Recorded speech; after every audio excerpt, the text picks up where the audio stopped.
حضور اکرم صلی اللہ علیہ وسلم کی ذات اقدس، ان کو سیکھنا، ان کا اسوہ حسنہ سیکھنا اور اس کو اختیار کرنے کے حوالے سے تو مجھے آپ حضرات کو کچھ بتانے کی ضرورت نہیں ہے۔ یہ تو جب ہم کبھی خطبے میں یا یونیورسٹی کالجوں میں جاتے ہیں تو وہاں بتانا پڑتا ہے کہ بھئی یہ بھی کام ہے کرنا۔ ہم سیدھے جائیں گے اس طریقے کے اوپر۔ آپ صلی اللہ علیہ وسلم کے جو شخصیت میں اور طریقے تدریس میں اور دعوت میں جو سب سے زیادہ نمایاں صفت ہے، سب سے نمایاں پہلو، اور وہ ایک ایسی طبیعت کا حصہ ہے ان کی کہ وہ ساری اور صفات پر حاوی ہے، تمام خوبیوں پہ شاید حاوی ہو، اور وہ ہے حضور اکرم صلی اللہ علیہ وسلم کا اپنے امت سے اور امت کے افراد سے اور اس میں سے اپنے شاگردوں سے محبت فرمانا، شفقت فرمانا، ان کا رؤوف اور رحیم ہونا۔ میں آپ کو ایک بات کہنے جا رہا ہوں، اس کو ذرا حوصلے سے سنیے گا۔ جب ہم اس ممبر پہ بیٹھتے ہیں نا، ہم صحابہ کرام جو حضور اکرم صلی اللہ علیہ وسلم سے عشق فرماتے تھے اس کے قصے سناتے، حضور سے محبت ایسے کرتے تھے، صحابہ ہر ادا پہ فدا ہوتے تھے، ہر ایک سنت ان کے مقصد حیات بن گیا۔ حضور اکرم صلی اللہ علیہ وسلم کے جسم اطہر سے جو وضو کے پانی کے قطرے گرتے تھے ان کو بھی وہ تبرک کی طرح محفوظ کر لیا کرتے تھے۔ آپ نے بہت سنے ہیں اور آپ سناتے بھی ہوں، لیکن میں اگر آپ سے یہ کہوں کہ صحابہ کرام کا حضور اکرم صلی اللہ علیہ وسلم سے عشق کرنا ان کا عمل نہیں تھا، ان کا ایکشن نہیں تھا، بلکہ ان کا ری ایکشن تھا، ان کا رد عمل تھا۔ حضور اکرم صلی اللہ علیہ وسلم صحابہ کرام پہ اس قدر شفیق تھے، اس قدر محبت فرماتے تھے، اتنا پیار کرتے تھے عملی طور پہ کہ یہ کیا بھئی تھی، کوئی اس میں ایک قدرتی رد عمل تھا کہ صحابہ بھی حضور سے محبت کرتے۔ میرا ذاتی تخصص جو ہے وہ تدریس اور فن تدریس ہے، اس کا ایک بڑا حصہ نفسیات بھی ہوتا ہے، اور میں آپ کو یقین دلاتا ہوں کہ آپ کسی سے حکماً نماز پڑھوا سکتے ہیں، حکماً روزہ رکھوا سکتے ہیں، آپ اس سے حکماً قتال و جہاد کروا سکتے ہیں، آپ کسی سے حکماً محبت نہیں کروا سکتے، یہ ممکن نہیں۔ یہ تو جب ملتی ہے، یہ جب حصول ہوتا ہے اس کا تو واپس جاتی ہے۔ کسی سے محبت عشق ایسے نہیں ہوتا کچھ آج تم اس سے محبت کرو، ایسا تھوڑی ہوتا بھائی، اتنا آسان ہے۔ اور ایسی محبت کہ تیر چلتے ہیں اور ایک دوسرے کو کونیاں ماری جاتی کہ میں پہلے سینے پہ کھا لوں، ان کا بار نہ بانکا، ایسی تو نہیں ہو سکتی، حکمن نہیں ہو سکتی۔ آپ اچھے اخلاق کا حکم دے سکتے ہیں، تمیز سے پیش آؤ، تہذیب سے پیش آؤ، عزت سے پیش آؤ، حکمن یہ چیزیں ہو سکتی ہیں، لیکن جو دل کی کیفیت ہے وہ حکمن نہیں ہو سکتی، اس کے لیے کچھ اور چاہیے۔ حضور اکرم صلی اللہ علیہ وسلم جس طرح اس امت کے تمام افراد کو، اور اس میں امت دعوت بھی شامل، صحابہ کرام سے محبت کا کیا انداز، کتنے واقعات۔ کبھی آپ نے سوچا ہے کہ ایک پردیسی، ایک مسافر مسجد نبوی میں داخل ہوتا ہے اور آپ صلی اللہ علیہ وسلم کو صحابہ کرام کے ہمراہ بیٹھے ہوئے دیکھتا ہے، بات گفتگو ہو رہی ہے، گپ شپ ہو رہی ہے۔ یہ بتائیے کہ اس مجلس میں سب سے حسین شخصیت حضور کی نہیں ہے کیا؟ سب سے باوقار، سب سے باروب شخصیت نہیں ہے، لیکن ایسے گل مل کے بیٹھتے ہیں کہ آنے والے کو پوچھنا پڑتا ہے کہ تم میں سے محمد کون ہے؟ ایسے گل مل کے، کون؟ نبی آخر الزمان۔ اس قدر محبت سے گل مل کے بیٹھتے، سوچنے کی بات ہے۔ یعنی جابر بن عبداللہ ہے نا جی رضی اللہ عنہ کی شادی ہوئی ہے، حضور کے پاس پیش ہوئے، پوچھا شادی ہو گئی؟ جی۔ اچھا وہ طویل حدیث ہے، ہم اس کا صرف کچھ حصہ سا بیان کریں گے جو ہمارے اس وقت موضوع کے ساتھ منسلک ہے، کہ فرمایا کہ اچھا مجھے یہ اونٹ بیچ دو، شادی وادی کر لی، مجھے اونٹ بیچ دو. جی آپ ویسے لے لیجیے. میں کہا نہیں خریدیں گے. آپ صلی اللہ علیہ وسلم اس مختصر یہ کہ اونٹ خریدتے ہیں، قیمت ادا فرماتے ہیں، اونٹ اپنے قبضے میں لے لیتے ہیں، اور پھر جاتے وقت جابر سے کہتے ہیں میاں یہ اونٹ ہے میرے پاس ایک، تم مجھ سے تحفے میں لے جاؤ. کیوں؟ اس کی کیا ضرورت ہے؟ ضرورت یہ ہے کہ جابر کے مالی حالات بہت اچھے نہیں ہیں. شادی کی مدینہ میں کی، حضور کو نہیں بلایا صلی اللہ علیہ وسلم. کچھ 4 آدمیوں کا ولیمہ تک نہیں ہو سکا، تو حالات تنگ ہوں گے نا، تو اس کی کچھ مالی مدد ہو جائے. لیکن یہ سوچا نہیں کبھی کہ اگر حضور اکرم صلی اللہ علیہ وسلم فرمات یہ لو بھائی جابر تمہارے لیے کچھ 100 ریال لے جاؤ، 100 دینار لے جاؤ، 100 درہم لے جاؤ، تو کیا وہ انکار کرتا؟ حتیٰ کہ اگر کہا جاتا کہ یہ للہ ہے، صدقہ ہے، خیرات ہے، تم لے جاؤ، تو کیا انکار کرتے؟ وہ اللہ کے رسول کا دینا اللہ کا دینا ہے. وَمَا يَنطِقُ عَنِ الْهَوَىٰ إِنْ هُوَ إِلَّا وَحْيٌ يُوحَىٰ. تو وہ کیوں دے رہے؟ لیکن اس ساتھی کی، اس دوست کی، اس شاگرد کی، اس صحابی کی عزت نفس مجروح نہ ہو، اس کی غیرت پہ داغ نہ آئے، وہ اپنے آپ کو کمتر نہ محسوس کرے، لوگوں کے سامنے اس کی تذلیل تحقیر نہ ہو جائے. اس گھما پھرا کے اس انداز سے اس کی مدد فرمائی.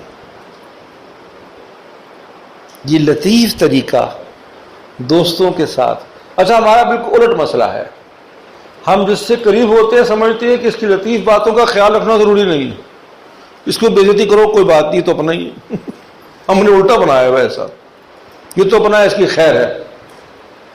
حضور اکرم صلی اللہ علیہ وسلم کس قدر لطیف باتوں کا خیال رکھتے ہیں، کس قدر محبت فرماتے ہیں، کس طرح پیش. یہ بتائیے یہ جو جملہ ہم کہا کرتے ہیں کہ میرے ماں باپ تم پہ قربان جائیں، یہ سب سے پہلے ہمارے پاس جو حدیث کی کتابوں میں موجود ہے، کسی صحابی نے حضور سے کہا تھا یا حضور نے صحابی سے کہا تھا؟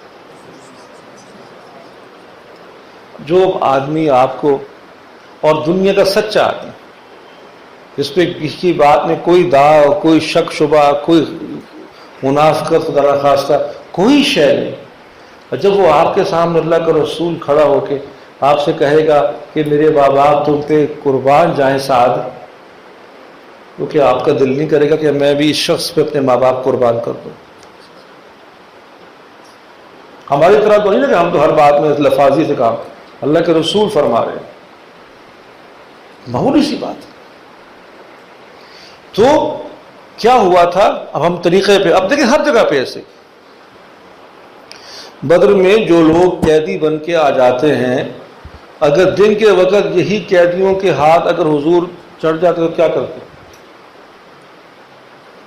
ان کے بارے میں بھی فرمایا کہ دیکھو اس قدر کس کس کے نہ رسیاں باندھو کہ ان کو درد ہو. یہ کیا ہے؟ یہ وہ محبت ہے، وہ جذبہ ہے محبت کا، اس قدر شدید اپنی امت کے لیے، اپنوں کے لیے صرف نہیں. ہمارا اس وقت موضوع دعوت ہے، اپنوں سے تو لوگ پیار زبردستی بھی کروا لیا کرتے ہیں. یہ فرمائیے، یہ تو ہم جانتے ہیں کہ اللہ کے رسول صلی اللہ علیہ وسلم اور کاموں کے ساتھ ساتھ ان کا راتوں کو کھڑے ہو کے گڑ گڑانے کا ایک مقصد تھا کہ جو لوگ ایمان نہیں لا رہے ان کے لوگوں کے ایمان کے لیے اللہ سے مانگا جائے، ہدایت ان سے مانگی جائے، ان کے لیے مانگی جائے. ایسے ہی یہ کس کے لیے ہدایت مانگ رہے تھے؟ سیدنا ابوبکر کے لیے رضی اللہ عنہ، سیدنا عمر کی ہدایت کے لیے رضی اللہ عنہ. آپ کا کیا خیال ہے؟ کس کی بات ہو رہی؟ کس کی ہدایت کے لیے پریشان ہے؟ کس کے لیے کھڑے ہو کے اپنے آپ کو ہلکان کی جا رہا ہے؟ قرآن مجید کہتا ہے کہ ما انزلنا علیک القرآن لتشقی. کس کے لیے ہو رہا ہے پریشانی؟ کبھی سوچا ہے آپ نے؟ حتیٰ کہ یہ قرآن مجید نے ایک سے زائد مرتبہ کہا فَلَعَلَّكَ بَاخِعٌ نَفْسَكَ عَلَىٰ آثَارِهِمْ إِن لَّمْ يُؤْمِنُوا بِهَٰذَا الْحَدِيثِ أَسَفًا، کہ لوگ ایمان نہیں لا رہے، تم اس بات پہ ہلکان کر لو کہ غم سے اپنے آپ کو ہلکان کر لو. کس کے لیے بات ہو رہی ہے؟ مولوی صاحب ذرا سوچیں کبھی. ابھی ہم قرآن کے بارے میں سن رہے تھے حضرت سے، بڑی خوبصورت گفتگو تھی. جو لوگ ایمان نہیں لا رہے، جو لوگ ہمارے ساتھ نہیں جڑ رہے، حتیٰ کہ وہ دشمنی اور قتل و غارت کے درجے کو پہنچ رہے ہیں، ان کے ساتھ بھی محبت سے پیش آیا جا رہا ہے. عزیزان کرام مجھے بتائیں کہ ایسے شخص سے کون محبت نہیں کر بیٹھے گا، کون اس کا عاشق نہیں ہو جائے گا، کون فدا نہیں ہوگا.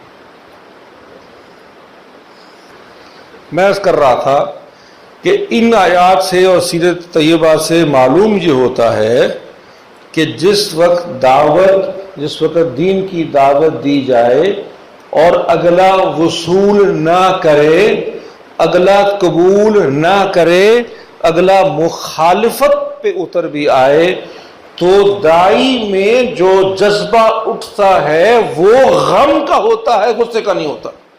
مولانا ذرا غور کریں، علماء کرام ذرا غور فرمائیے. حضور سے کہا جا رہا ہے کہ آپ اپنے آپ کو غم سے ہلکان نہ کیجیے، غصے سے ہلکان نہ ہو، یہ بات نہیں سنی. ذرا غور فرمائیے، یہ اہم بات ہے بہت. میں بہت لمبا وقت نہیں لوں گا آپ کا، اس لیے آپ جلدی سے سن لیں میری بات، میں جا رہا ہوں. جس وقت جس موقع پہ دعوت قبول نہ کوئی کرے، دعوت وصول نہ کوئی کرے، پھولوں کا جواب کوئی بدتمیزی سے دے، تو داعی جو ہوتا ہے اس سے غصہ نہیں آنا چاہیے، اس سے غم ہونا چاہیے. کیونکہ اس کو تو پتا ہے کہ یار میری تو ٹوٹی پوٹی سلسلہ چل رہا ہے، میں تو پہنچ جاؤں گا منزل جنت کے اوپر، یہ بیچارہ کا کیا بنے گا. اگر وہ جذبہ محبت، وہ ایثار، کیونکہ دین کیا ہے؟ دین النصیحہ، اور کما قال صلی اللہ علیہ وسلم، یہ تو خیر خواہی کا نام ہے. اگر وہ خیر خواہی کا جذبہ ہے، اگر دعوت کا جذبہ ہے، اگر سنت نبی صلی اللہ علیہ وسلم کے طرز و طریقے کا جذبہ ہوگا، تو اس پہ رکاوٹیں، مشکلات، مخالفتوں پہ غصہ نہیں آیا کرتا، غم ہوتا ہے. اور میں آپ کو ایک سخت بات بتاؤں، زیادہ غصہ بھی آنا یہ ٹھیک نشانی نہیں ہے آدمی کی، کیونکہ بات اللہ اور رسول کی ہے، بات اللہ اور رسول کی ہے جس کو ٹھکرا رہا ہے. اللہ رسول کی بات نہیں ٹھکرا رہا ہوں. سمجھ میں آ رہی ہے؟ اللہ رسول کی بات ٹھکرا رہا ہے، اللہ رسول کی بات نہیں ٹھکرا رہا ہوں کہ غصے میں آ کے ہم تلوار نکال کے گردن اتار دیں اس کی. نہ نہ نہ نہ، حضور تو ایسے نہیں کرتے صلی اللہ علیہ وسلم. ذرا خیبر کا واقعہ یاد کریں. جنگ خیبر میں آپ کے علم میں ہوگا کہ وہ 30-35 کے قریب قلعے ہیں، الگ الگ پھیلے ہوئے ہیں، جس میں کہ 15-20 تو پتہ ہو جاتے ہیں. ایک جو مرکزی قلعہ ہے، اس کے بعد جو ہمارے یہاں قصے مشہور ہیں وہ اس قلعے کے بارے میں، وہ ایک مرکزی قلعہ تھا، باقی کچھ ہو گئے تھے فتح، کچھ رہ گئے تھے. اس کے بعد اس کا گھراؤ کیا ہوا ہے، 20-25 دن ہو گئے ہیں، کئی صحابہ بیچارے شہید ہو گئے، کئی نقصان زندگی کے ہو گئے، بڑے قیمتی جانیں ضائع ہو جاتی ہیں. حتیٰ کہ آپ صلی اللہ علیہ وسلم فرماتے ہیں کہ کل میں یہ لشکر کی، اس دستے کی قیادت اس کو دوں گا جس کے ذریعے سے اللہ تعالی ہمیں فتح عطا فرمائیں گے. آپ جانتے ہیں سیدنا علی رضی اللہ عنہ تشریف لاتے ہیں، ان کی آنکھوں میں وہ سارا آپ کا قصہ سامنے. جس وقت یہ سارا قیادت کا مسئلہ بنتا ہے، سیدنا علی کو بھیجا جاتا ہے جا کے اس وعدے، اس نوید کے ساتھ کہ آپ کے ذریعے سے فتح ہو جائے گی. اس جاتے وقت حضور اکرم صلی اللہ علیہ وسلم سپہ سالار اعظم ہیں خود، اس وقت وہ اپنے سپہ سالار کو کیا نصیحت کرتے ہیں؟ آپ کیا نصیحت کریں گے؟ آپ دیکھیں نا، پورا منظر دیکھیں، جنگ چل رہی ہے، مہینہ گزر گیا ہے، 15 دن ہو گئے ہیں، محاصرہ کیا ہوا ہے، اب آخری دن میں لوگ شہید، قیمتی جانیں، صحابہ کی جانیں. اب آپ اس کو بھیج رہے ہیں، پورا اس کا زور لگنا ہے، آپ اس کو کیا نصیحت کریں گے؟ ایسی کی تیسی بھی دیکھی جائے گی، اللہ تعالیٰ وغیرہ وغیرہ کیا ہوگا. لیکن جاتے وقت ایک جملہ ارشاد فرمایا کہ دیکھو علی، یہ یاد رکھنا کہ اگر تمہارے ہاتھوں سے ایک بھی شخص دین میں داخل ہو جائے تو وہ ہر اس چیز سے بہتر ہے جس پہ سورج کی کرنیں گرتی. یہ کس موقع پہ کیا نصیحت کی جا رہی ہے؟ کیوں کہ اس جنگ و قتال، اس خون خرابے کے وقت بھی دل میں جذبہ پھر بھی خیر خائی کا ہے، کبھی اس کا دامن نہیں چھوڑا. اللہ تعالی ہمیں توفیق عطا فرمائے. یہ جو سب سے بنیادی چیز میرا مطالعہ اللہ نے مجھے موقع دیا، جتنا میں نے اپنے بزرگوں سے سیکھا ہے میں اس کو عرق بیان آپ کے سامنے کر رہا ہوں دعوت کے حوالے سے. حضرت مدنی رحمۃ اللہ علیہ کا واقعہ، اور یہ کیسے لوگ تھے. مفتی ضیاء الدین سہالوی کو بنا دیا گیا ممبر اسلامی نجاتی کونسل. آپ کو یاد ہے وہ واقعہ؟ مفتی ضیاء الدین سہالوی صاحب کو، مفتی ضیاء الدین صاحب کو بنا دیا اسلامی نجاتی کونسل کا ممبر. تو اس میں ان سے کہا گیا کہ ان کے پاس وہ پی اے آیا، اس نے کہا حضرت وہ آپ کا کوئی سی وی وغیرہ مل جائے. وہ اخبار میں اشتہار دیتے نا کہ فلانا شخص جو ہے وہ منتخب ہوا ہے، یا اس کو کون ہے وہ تو تعارف ہو جائے. ان کا کوئی تعارف نہیں. ان کا کوئی سی وی وغیرہ نے کہا نہیں میرے پاس. نہیں مفتی ضیاء الدین سہالوی صاحب. تو مفتی صاحب نے کہا کہ بھی کوئی اسناد دے دیں ہم خود ہی آپ کا بنا لیں گے سی وی وغیرہ. انہوں نے کہا میرے پاس کچھ نہیں. ان کے ساتھ بھی ایسا ایک سے زیادہ واقعہ، ایک سے زیادہ بزرگ کا واقعہ. آخر میں انہوں نے کہا کہ کوئی آپ کے پاس کوئی سند ہو، کوئی کوالیفیکیشن ہو، کوئی تو چیز ہم بتائیں کہ کس مفتی صاحب کو ہم نے بنا دیا. انہوں نے فرمایا کہ ہاں ایک ہے کہ ان آنکھوں نے حسین مدنی کو دیکھا ہو. تو حسین مدنی کا ایک واقعہ ہے رحمۃ اللہ علیہ کہ رات کو جو مقیم جو طالب علم ہوتے ہیں ان کے کمروں میں وہ نظر مارا کرتے تھے، تو ایک جگہ پہ چراغ جل رہا. مفتی صاحب نے پوچھا کہ یہ کون ہے؟ انہوں نے کہا جی میں رات کو نیند نہیں آ رہی. طالب نے کہا رات کو نیند نہیں آ رہی مجھے. کیوں نیند نہیں آ رہی؟ ان کا جی میں پتہ نہیں کون سے علاقے سے آیا ہوں، تو رات کو نا ہم لوگ حکا شکا ذرا نوش فرمایا کرتے ہیں تو اب 2-4 دن تو میں سو گیا، لیکن اب مجھے بالکل نیند نہیں آ رہی. وہ نشہ ٹوٹ رہا ہوگا بیچارے کا. اللہ جانے مجھے بتایا راوی نے کہ کسی طریقے سے اس رات گھڑی میں کہاں سے حضرت نے کوئی حکے کا انتظام کیا، اس کو دیا کہ میاں اس کو پی اور سو جا. ہمارے بزرگوں میں، ہمارے اکابر میں جو مزاج ہے وہ سنت نبی صلی اللہ علیہ وسلم کی عکاسی عصر حاضر میں کرتا ہے. اللہ ہمیں بھی توفیق عطا فرمائے. میں اب جو آپ کو ایک اور بات سناتا ہوں، پھر ہم واپس اس پہ جاتے ہیں، کیونکہ یہ جو واقعات اور جو قصے ہیں یہ بھی ایک اثاثہ ہے ہمارا جو. اور میں نے یہ واقعہ سنا ہے پیر کفیل شاہ بخاری سے، جو امیر شریعت کے نواسے ہمارے دوستوں میں سے. وہ بتاتے، آپ کو پتہ ہے امیر شریعت کون ہے؟ مولوی صاحب سید تعالی شاہ بخاری رحمۃ اللہ علیہ. تو شاہ صاحب کے بارے میں مجھے بتایا، کفیل شاہ بخاری نے بتایا کہ ایک دن مسجد نبوی میں روضہ رسول پہ حاضری و سلام کے لیے پیش ہوئے تو دیکھا کہ قاری رحیم بخش صاحب رحمۃ اللہ علیہ وہاں پر، ان کے استاد تھے، وہ وہاں پر تشریف فرمائے.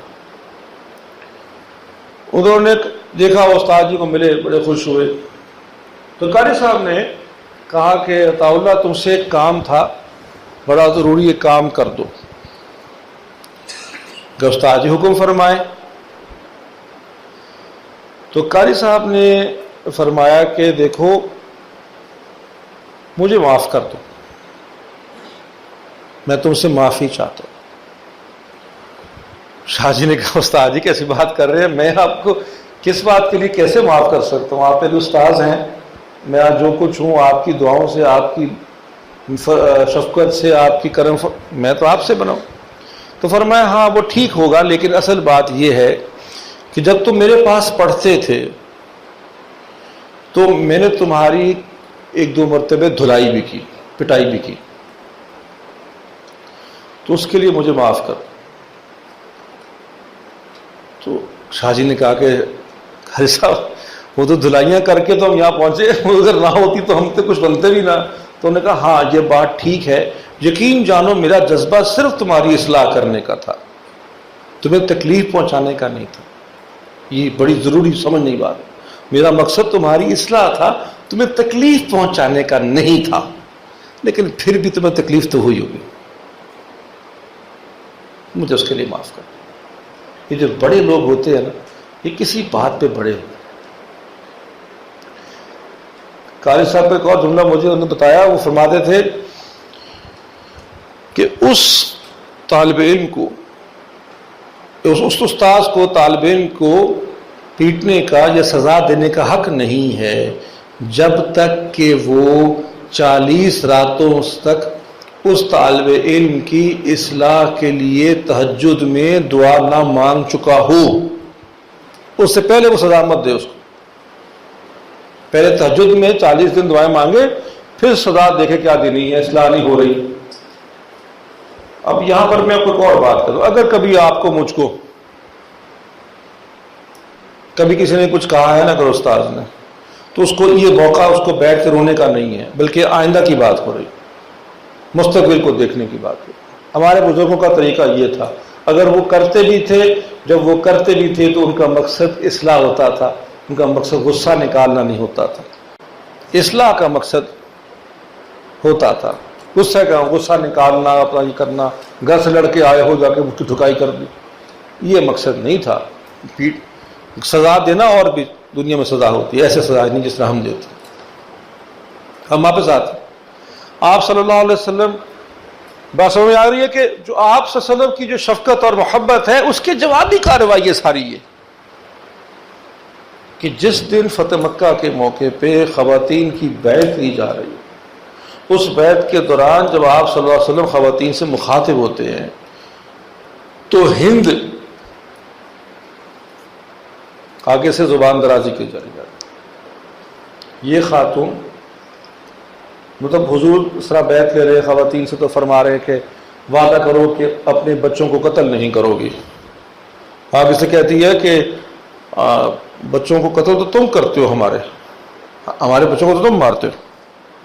وعدہ کرو کہ زنا نہیں کرو گی، اپنی عصمت کی حفاظت کرو گی۔ آگے سے کہتی ہے ہم شریف عورتیں، ہم جس طرح کی وعدہ نہ کرو۔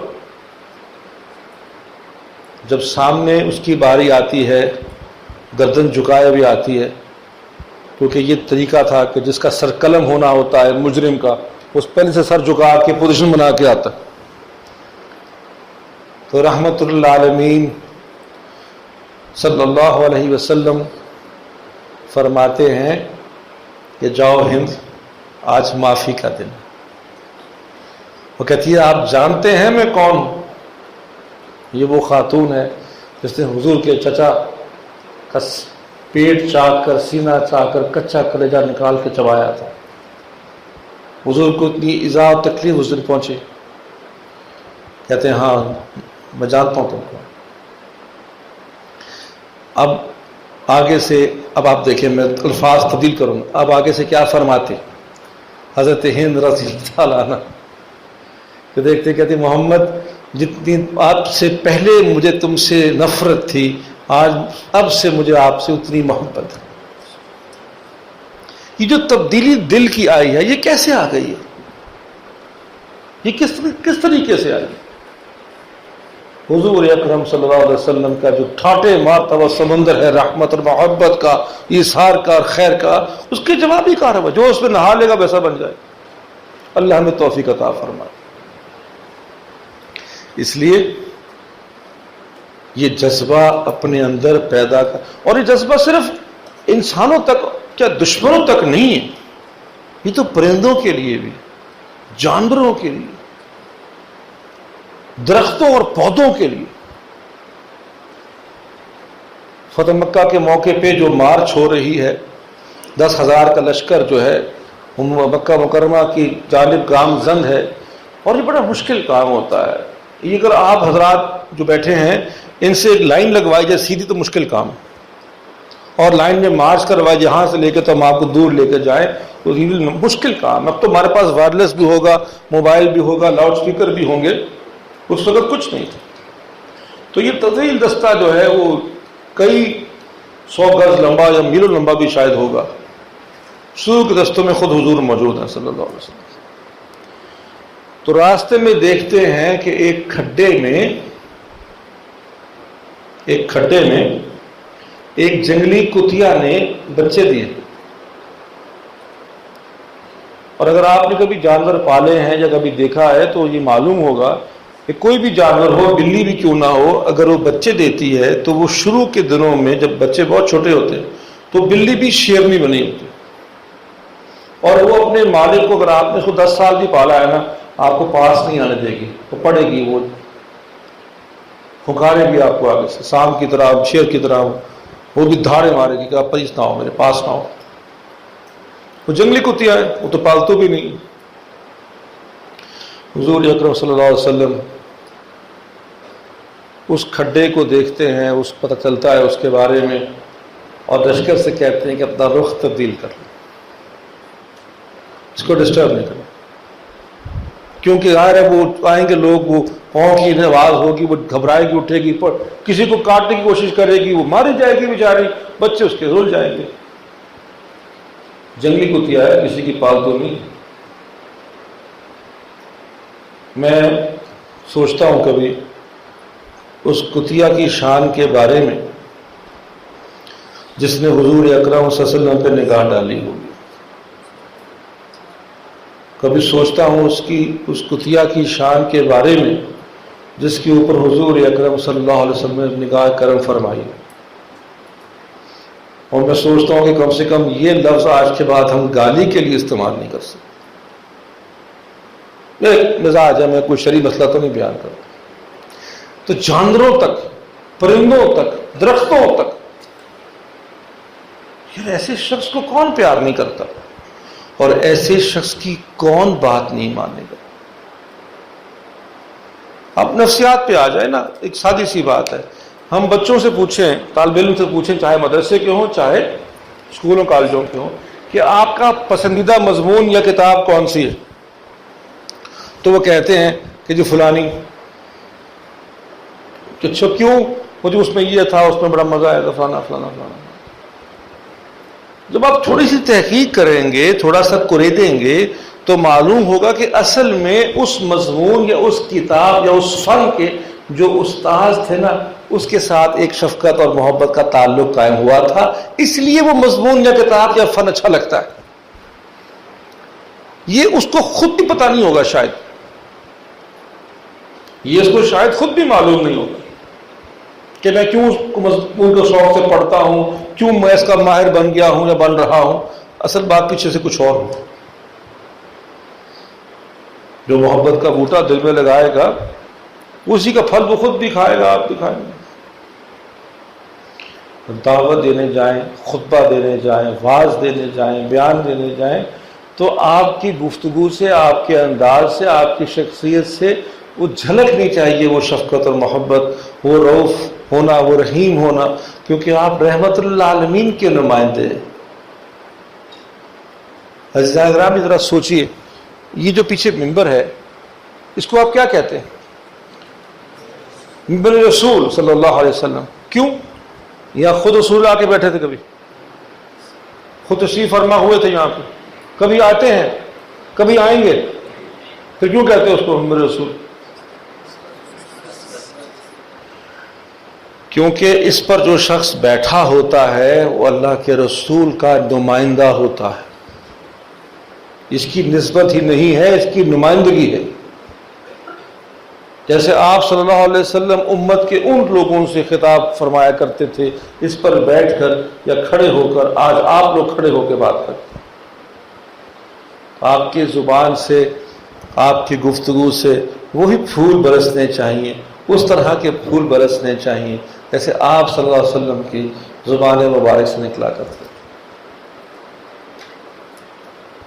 آپ صلی اللہ علیہ وسلم جس طرح سے اپنے، دیکھیں ذرا کعب بن مالک رضی اللہ عنہ کا واقعہ رکھے سے، جو تبوک شریک نہ ہو سکے، ان لوگوں میں سے ہے جن کا حکا پانی بند کر دیا گیا، ذرا اس صحابی کے دل کی کیفیت سوچیں، ان پہ گزری کیا ہوگی کہ حضور اکرم صلی اللہ علیہ وسلم کی حیات مبارکہ میں موجود ہیں، ان کے شہر میں موجود ہیں، ان کی مسجد میں نماز پڑھتے ہیں، ان کی امامت میں نماز پڑھتے ہیں، اور جب سلام کرتے ہیں لوگوں کو تو جواب نہیں ملتا۔ حضور کی طرف دیکھتے ہیں، حضور چہرہ پھیر لیتے۔ کیسی مشکل آزمائش ہے اس آدمی کے لیے، ایک غلطی کی کیسی مشکل آزمائش۔ کعب بن مالک رضی اللہ عنہ فرماتے ہیں کہ میں مسجد میں نماز کے بعد نوافل پڑھتا تھا ان دنوں میں، تو نماز کے دوران میں وہ کہتے ہیں نا کنکھیوں سے نا حضور کی طرف دیکھتا تھا کہ حضور کیا کر رہے ہیں، ایسے نا آپ کو کونے سے ذرا، تو مجھے دیکھا کہ حضور اکرم صلی اللہ علیہ وسلم بڑی شفقت اور محبت سے مجھے بڑے پیار سے دیکھ رہے ہیں اور جو ہی یہ احساس ہوا کہ کعب نے دیکھ لیا تو منہ ادھر کر کہ بھئی وہ اصول تو ہے نا کہ ابھی اس کے ساتھ بات نہیں کرنی۔ سزا کے دوران بھی حضور محبت فرماتے ہیں، مجھے بتائیے ایسی شخصیت، ایسی طبیعت، ایسی ذات کا کون اس سے پیار نہیں کرے گا؟ چند ایک لوگ بھیڑ ہوں گے دنیا میں، اللہ نے وہ بھی بنائے، لیکن کون اس کی بات نہیں سنے گا، کون ان کی بات نہیں مانے؟ کیسے ہو سکتا؟ اگلے کا دل کرنا چاہیے نا۔ صحابہ کہتے ہیں کہ ہم نے اتنا مسکراتا ہوا چہرہ کبھی نہیں دیکھا جیسے کہ ان کا چہرہ تھا۔ جب مسکراتے تھے، ہنستے تھے تو چودھری کا چاند جیسے کھل جایا کرتا تھا۔ اس لیے یہ جو بعض لوگوں نے چہرے کے اوپر جو سختی یا یہ تاثرات بنا لیے ہیں، یہ تقوی کے قریب نہیں ہے۔ تقوی کے قریب وہ شے ہے جو حضور کے قریب ہے صلی اللہ علیہ وسلم۔ ایسا چہرہ بنانا، ایسا رویہ پیش آنا، یہ مناسب نہیں، مسنون تو نہیں ہے، آپ صلی اللہ علیہ وسلم کا طریقہ تو نہیں ہے۔ بچے کو دیکھتے ہیں تو پیار سے پیش آتے ہیں، اپنوں کو دیکھتے ہیں محبت سے پیش آتے ہیں، غیروں کو دیکھتے ہیں۔ ایک میت گزر رہی ہے، آپ صلی اللہ علیہ وسلم کھڑے ہو جاتے ہیں اس کے کرام میں۔ کسی نے کہا کہ رسول اللہ یہ یہودی کا جنازہ ہے، فرمایا کیوں انسان نہیں ہے؟ جب کوئی مرتا ہے اس کی بیوی بچوں کو غم ویسے ہی ہوتا ہے یا تم لوگوں کو ہوتا ہے، انسان رہتا ہے۔ جو طبیعت میں مشدد ہونا، انتہا پسند ہونا، امام غزالی رحمہ اللہ فرماتے ہیں کہ یہ تو نفس کا کام ہے کہ وہ انتہا پسندی اختیار کرے ہر چیز میں، چاہے نیکی ہو چاہے بدی ہو، وہ انتہا کرنا چاہتا ہے اس کی۔ آپ صلی اللہ علیہ وسلم، اللہ ہمیں ان کی سنت پہ چلنے کی توفیق نصیب فرمائے۔ یہ جو انداز ہے دعوت کا، کتنے قصے میں آپ تفصیل میں نہیں جاؤں گا، آپ کو چھوڑ جاؤں گا کہ سوچنے کے لیے کتنے قصے ہیں کہ حضور کے سادہ محض اخلاق نے تبدیل کیا ایک آدمی کے ایمانی کیفیت کو۔ کتنے واقعات ہیں۔ اس بڑھیا کا سامان اٹھا کے گھر لے کے جا رہے ہیں، وہ بڑھیا آگے سے تعریفیں کر رہی ہے کہ بچہ تم تو اچھے بچے ہو، یہ جو ہے نا محمد، یہ لوگوں کو، محمد بن عبداللہ جو ہے نا، یہ لوگوں کو خراب کرتا پھر رہا ہے، تم کو پتہ ہے اس کے بارے میں؟ وہ فرماتے ہیں ہاں مجھے پتا ہے وہ کون۔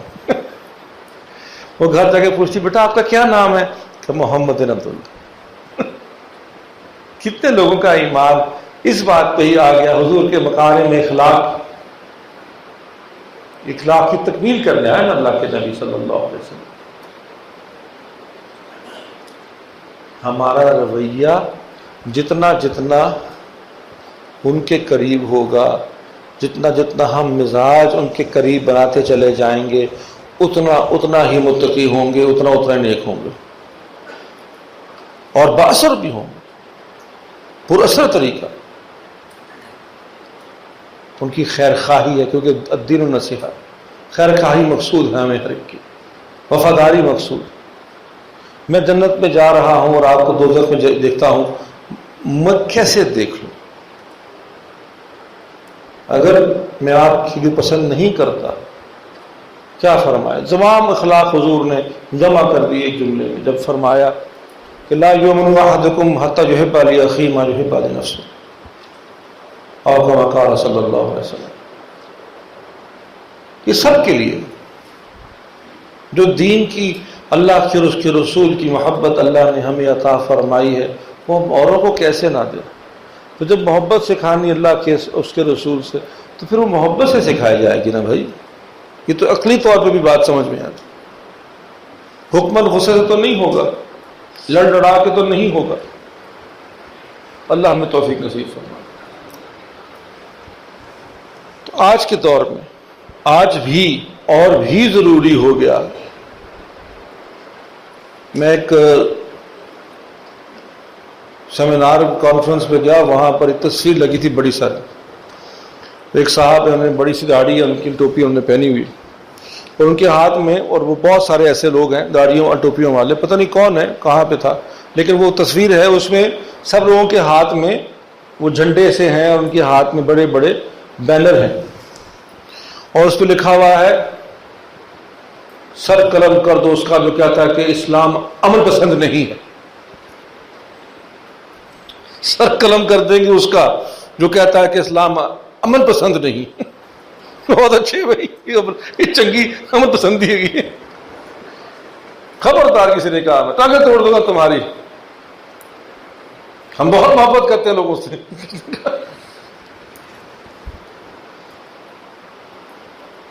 ہمیں اپنے طرز پہ نظر ثانی کرنی ہو. میں جانتا ہوں دعوت و تبلیغ کے کام میں، تدریس اور خطابت اور وعظ کے کام میں انسان کا دل کڑتا ہے. کیسے موقع آتے ہیں.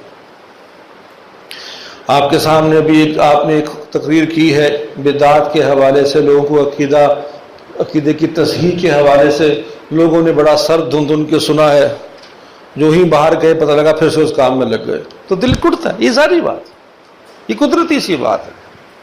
ایسا ہوگا. اللہ سے استقامت، سکون اور وہ جذبہ محمدی صلی اللہ علیہ وسلم مانگیے، اللہ ہمیں عطا فرمائے. آج سے 18-20 سال پہلے کی بات ہوگی. میں ایک جمعہ پڑھایا کرتا تھا فیروز پور روڈ پہ مسجد میں. یہ نئی چھٹی جمعے کی ختم ہوئی تھی.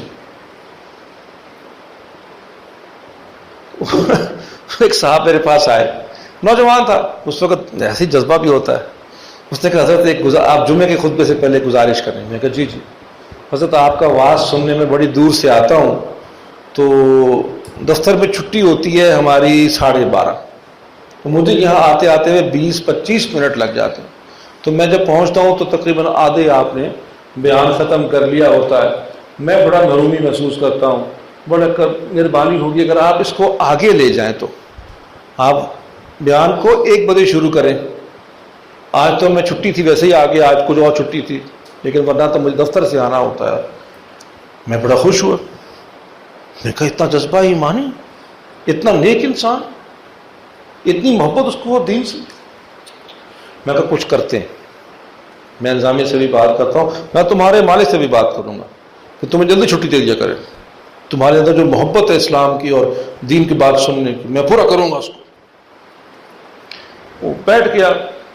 اگر آپ نے جمعہ پڑھایا ہے تو آپ کو اندازہ ہوگا جب ہم شروع کرتے ہیں تو لوگ تھوڑے ہوتے ہیں، اور جو لوگ بڑھتے رہتے ہیں تو ہماری نگاہ جو ہے وہ پھیلتے پھیلتے آگے تک چلے جاتے.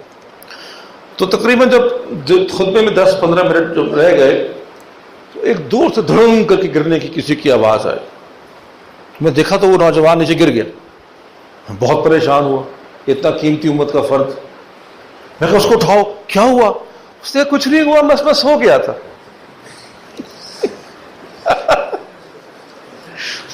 اتنی سی گفتگو آپ میں سو گیا تھا. مجھے پتا ہے کہ ایسے بہت سے عجیب عجیب واقعات زندگی میں آپ کے ہوں گے. سب اتنے مزیدار نہیں اور سننے میں ہوں گے جتنا کریے، لیکن عزیزان گرامی یہ مسئلہ ہے. حوصلے کے ساتھ چلیں، ہنستے رہیں، مسکراتے رہیں.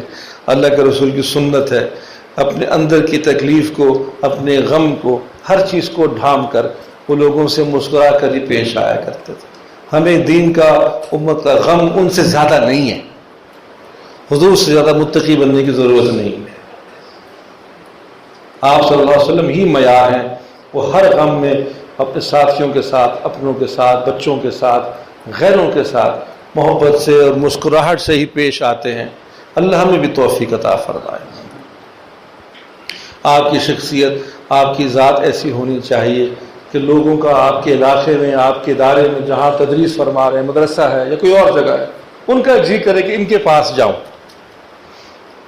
یہ لگتا ہے بات سن لیں گے، یہ شکل سے لگتے ہیں کہ بات سنیں گے، سمجھدار لگتے ہیں. محبت سے پیش آئیں، آپ کے چہرے پہ دکھائی دے، لوگ آپ کے قریب آنا چاہیں گے. اللہ توفیق عطا فرمائے. اس رویے کو تبدیل کریں.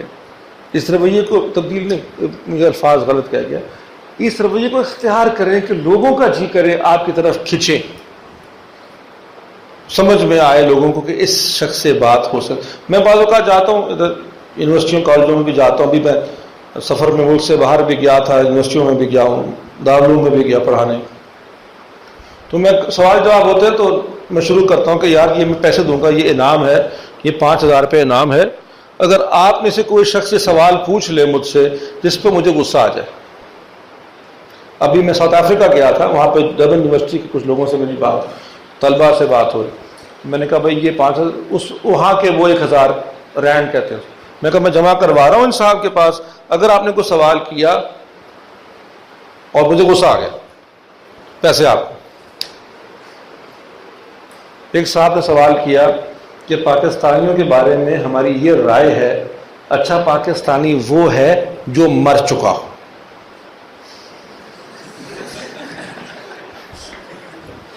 انہوں نے فرمایا کہ اچھا پاکستانی وہ ہے جو مر چکا ہو.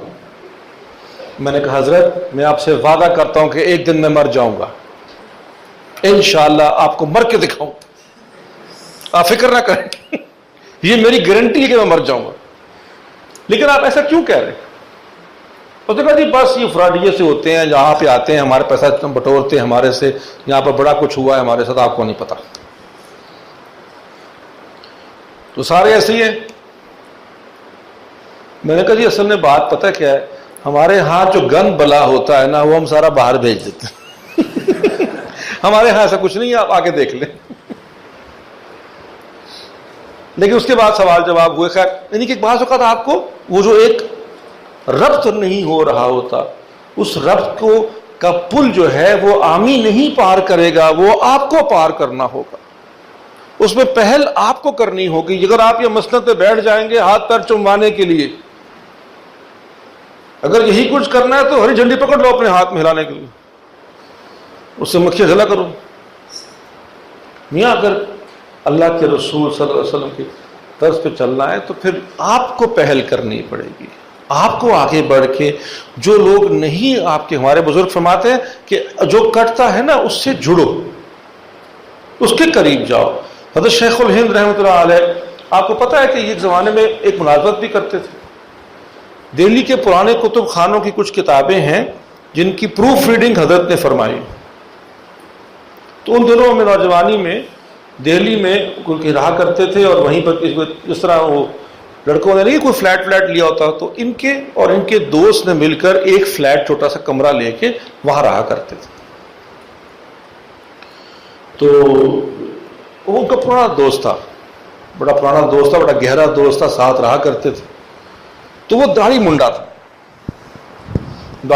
بال اس نے بڑے اچھے کٹوائے ہوئے تھے، بڑا ہیٹ وغیرہ، کیپ ویپ، سوٹ ووٹ وہ پہنا کرتا تھا. وہ بھی نوکری کرتا کسی بینک پہ کسی جگہ. تو لوگوں نے بعض اوقات تانا بھی دینا کہ مولوی صاحب آپ کا دوست کیسا ہے، آپ کیسے. ظاہر ہے اس وقت تو وہ شیخ الہند نہیں تھے، مولوی محمود صاحب ہوتے ہوں گے.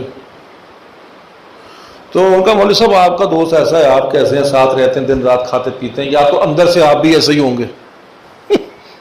تانا دینے والے کو زبان کہاں رکتی ہے. حضرت نے کبھی بھی کوئی جواب نہیں دیا اس بات کا. حتیٰ ایک دن چھٹی تھی تو اپنے دوست سے کہا کہ یار ایک کام آج کرنا ہے تم نے میرا. اس نے کہا ہاں محمود بتا یار کیا کام. انہوں نے کہا یار میری خواہش ہے کہ میں تیرے ساتھ چلوں اور میں بھی اپنے بال اب کٹوا لوں، فیشن والے، داڑھی شیو کرواؤں، سوٹ ووٹ پہنوں، تیری طرح ہیٹ شرٹ پہن کے پھرا کروں. تو اس دوست کی چیخیں نکل گئیں. اس نے کہا یار مولوی ایسے نہ کر، تو مجھ جیسا کیوں بنے گا، مجھے تجھ جیسا بننا چاہیے، ایسے نہ کر. ایسے یہ بات دوبارہ نہیں کریں، میں آج سے ایسا بن جاتا ہوں۔ اور لکھنے والا لکھتا ہے کہ اس آدمی کی زندگی بالکل بدل گئی اس کے بعد۔ تو بعض اوقات کوئی حربہ اور بھی استعمال کرنا ہو، ہر ایک الگ شخص کی الگ الگ نفسیات ہوتی۔ یہاں پہ ایک محبت کا تعلق پہلے پیدا کیا گیا، 1 سال ہر سال کا، اس پہ اعتماد تھا۔ شیخ کو یہ معلوم تھا کہ یہ نہیں کہ اچھا آؤ چلیں داڑھی کٹوا کے آتے ہیں، انہیں پتا تھا کہ یہ آگے سے کیا کرے گا، ان کو اندازہ تھا اس بات کا کہ میں اس کو کس طرح سے اس کی محبت اپنے تعلق کو استعمال کر کے اس کا ضمیر جگا سکتا ہوں۔ یہ سیکھنے کی چیز ہے، لڑنے جھگڑنے سے ڈنڈے سے بات نہیں بنتی۔ اور آج کل تو ویسے بھی ماحول بڑا فرق ہے۔ ہمیں اپنے طرز میں، ملنے جولنے، اخلاق میں، ہر چیز میں اس کا اہتمام کرنا ہوگا کہ ہم لوگ کس طریقے سے اپنی محبت سے، اپنے پیار سے، اپنے حسن اخلاق سے لوگوں کو قریب لے کے آئیں گے، اسی سے پاس آئیں گے۔ میں 2 روز پہلے خط نبوت والوں کے ہاں ایک کورس پڑھانے کے لیے گیا تھا، اسی قسم کا موضوع تھا جو آپ سے بات کر رہا ہوں۔ تو خط نبوت والوں سے میں نے یہ کہا تھا کہ یار بات یہ ہے کہ وہاں پر بھی اور یہاں پر بھی ہمیں افسوس ہے کہ اچھے اخلاق اور قوموں اور طبقوں اور فرقوں کا شعار بن گئے۔ یہ تو ہمارا تھا بھائی، کہاں چھپو گیا ہمارے سے، کہاں چلا گیا؟ ہے آپ میں ہے، اللہ نے آپ کی اپنے پرنور مدارس میں تربیت کروائی ہے، کسی مقصد کے لیے کروائی۔ آپ میں سے ایسے کتنے لوگ ہوں گے جنہوں نے بچپن سے سوچا تھا کہ بڑے ہو کے عالم بنیں گے، ماں باپ نے بٹھا دیا، حالات نے بٹھا دیا، قدرت نے بٹھا دیا، تو یاد رکھیے کہ آپ اللہ کے پھر مخلص ٹھہرے۔ اللہ تعالیٰ فضول لوگوں کو ذمہ کام نہیں لگایا کرتا، وہ جانتا ہے کہ اس نے اسی کی اسباب کی بنی دنیا ہے، اس میں اسباب سے ہی کام وہ کروایا کرتا ہے۔ اللہ آپ کو سبب بنا دے خیر و برکت اور نیکی کا اور دعوت دین کا۔ اس پہ غور کیجئے۔ گفتگو بات وہی ہے کہ گفتگو تو بہت سی ہو سکتی تھی، اور ابھی آپ اور بھی ترتیبات اور بھی ہیں۔ مجھے بہت خوشی ہے، اگر کوئی سوال کسی نے کرنا ہے تو کر لے، پھر ورنہ دعا کرے۔